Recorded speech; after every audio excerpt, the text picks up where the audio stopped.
आणि चर्चा आलेल्या आहेत. आंबेडकरचं संपूर्ण प्रकरण आपल्याला माहितीच आहे. कुठलं?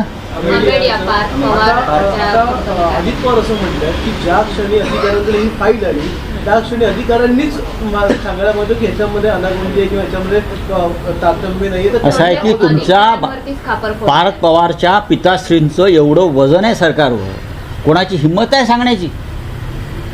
कोणाची हिंमत आहे का? जय शहाला कोण मार्गदर्शन करण्याची कोणाची हिंमत आहे का? हां सांगा ना. जय शहा सांगेल तेच कर, तसं पार्थ पवार सांगतील तेच कर.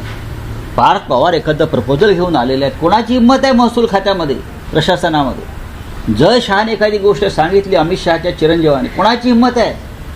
हां पाकिस्तानबरोबर सामना खेळला ना देशाच्या विरोध असताना, जय शहाची इच्छा होती. तसंच आहे बघा. आता फार रंगसफेदी करू नये अजित पवारांनी. गुन्हा केलेला आपल्या पुत्रानं आणि हे हायकोर्टानं सांगितलं आहे, यांना का दूर ठेवलं आहे का? आता सामोरे जा.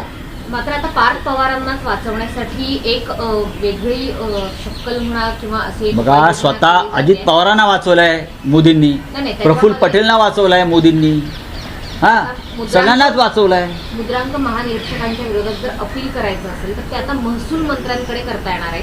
ही कायदा दुरुस्ती केलेली आहे, याकरता कोर्टाकडे आधी जावं लागायचं. आता मात्र महसूल मंत्र्यांकडे सुद्धा अपील करता येणार आहे. त्यामुळे पार्थ पवारांना हा आता एक सोपा रस्ता आहे ना. हे सोपे रस्ते निर्माण करतात आपल्या गटातल्या भ्रष्टाचारांना वाचवण्यासाठी. आणि अजित पवारांचे चिरंजीव आहेत म्हणजे राजपुत्रच आहेत ते. चला हिंदी में कुछ आहे.